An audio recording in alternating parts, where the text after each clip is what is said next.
as I'm having that thought, he looks up at me, face covered in pasta, and goes, "Sorry!"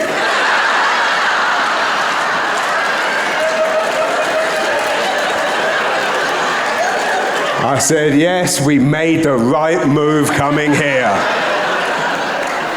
So she saved it, she scanned it in, posted it in the Facebook group, and it exploded, right? It got thousands of likes and shares and hearts, and it became this kind of beacon of light for people.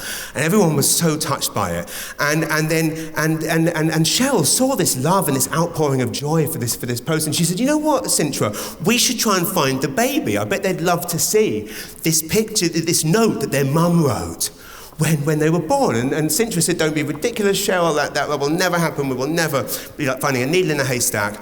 But Cheryl was not to be deterred. So Cheryl went into Facebook, typed in the baby's name, and even though it was an odd name, she was quite gobsmacked to see that there was only 2 hits. One was clearly too old, and the other was roughly the same age, but by some bizarre coincidence, seemed to live in the exact same small town as her of Rossay, New Brunswick. Now that little baby was me. And the sister of the woman who delivered me lives 2 minutes down the road from my house.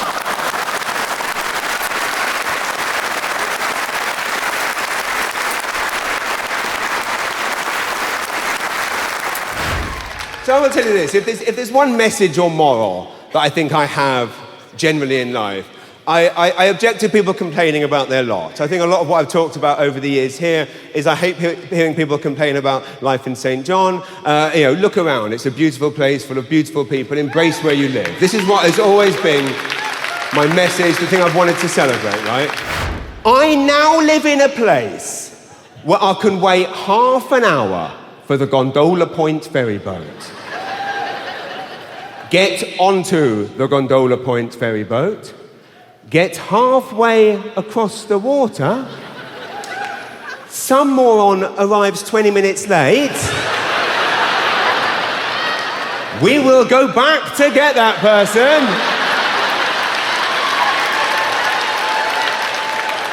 and best of all, and most importantly, every single person on that boat is thinking, yes, this is absolutely the right thing to do.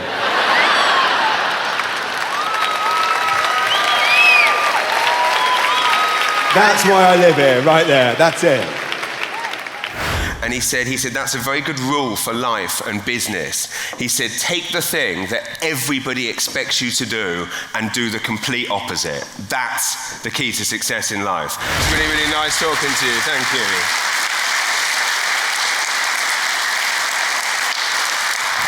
Thank you. He has been nominated for the Just for Laughs Best Comedy Show Award and for a Canadian Comedy Award. And last April, he sold out our very own Harbour Station, beating the sales record for both Jerry Seinfeld and Guns N' Roses. All his dreams has come true here, and he believes that it all comes down to making a change, taking a chance, and loving his new city. And now he is here to going to tell you why. Please put your hands together for our guest speaker, James Mullinger. Thank you. Thank you very much. Cheers. Thank you. Kind words. Thank you very much. Cheers. Hello, everyone. Are we well?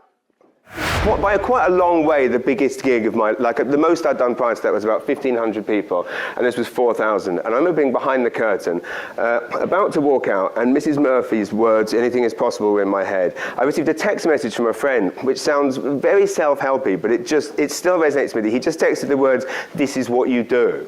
And that's, I think, a great thing that for people we can tell ourselves. Anytime we're feeling nervous in a situation, this is what we do. We wouldn't be in that meeting or that pitch or that situation if someone else didn't believe in us to be in that situation. So anytime you find yourself in a situation where you're feeling nervous about something, or you've been asked to apply for a job and you're in a job interview for that job, you've been asked to go there. This is what you do. And the only thing that can mess that up is being nervous. And that's what I said to myself behind that curtain. I thought, if I go out tonight and look nervous, it definitely won't go well. You could have Louis C.K. and Jerry Seinfeld write your material, but if you look nervous, no one's going to enjoy it. And I know this material works. I know this is what I do. If I walk out there and just do it properly, if no one laughs, the worst anyone can say is, oh, the jokes didn't land tonight. That didn't quite work. But if you go out and look nervous, it's definitely not going well, and everyone's always going to say that. And I just always think that can apply to any situation, again, definitely in almost any work environment. So thank you. That is. Thank you very much. It's very kind. We thank you very much for calling St. John your home. No, it means a lot. Enjoy it. Thank you. Thank you. Thank you. Great job.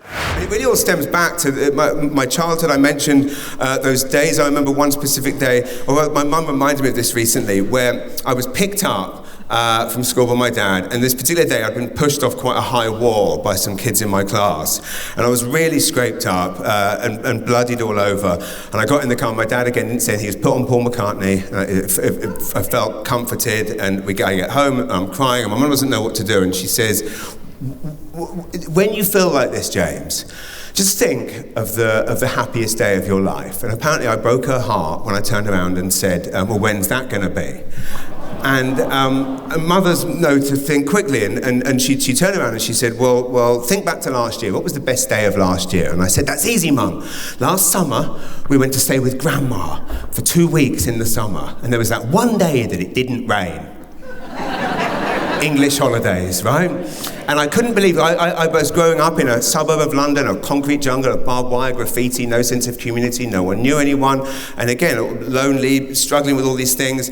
And I went to my grandma's seaside town, and I couldn't believe that a place existed where there was beaches and there was water, and then minutes away there was woodland and forests, and then we had like ice cream and seafood on the waterfront, and we walked down the street, and people said hello to you in the street, and we're like, who are these lunatics? And then that night we were at Grandma's house, sitting around having tea around the table, and then her neighbours turned up unannounced, and she knew their names. And I said, that was the best day of last year. My mum said, every time you feel sad or down or like life's not worth living, she said, just think of that day and you'll be transported there. And it's a coping mechanism I used for many years, and it would always work.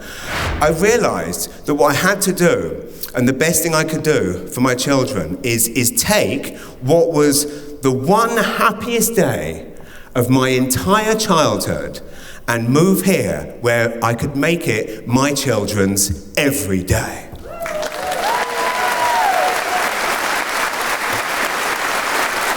And that is the gift that we all give our children, our families, bringing them up in a place like this. A gift where they get to be around that, and we don't always appreciate it. I mean, now 10 years in, I don't always appreciate it as much as I should do. But every time something bad happens and I feel like I need to be transported using my mum's system, it's amazing to realize that I don't need to be transported because I'm already in a place where people actually care. So God bless you all for creating a place like this. I never thought it was going to be the other way around. Ladies and gentlemen, thank you all very, very much indeed for 10 years of being here. It really means a lot that you came out tonight and you've supported me all these years. Thank you very, very much indeed. I've been James Mullinger, and you are truly the most beautiful people in the world, and I cannot thank you enough for everything you've done for me here. It's been the greatest 10 years of my life, and it's all thanks to you. Ladies and gentlemen, I've been James Mullinger, you've been St. John. Here's to another 10 years. Thank you very much, and good night. Thank you. Thank you very, very much.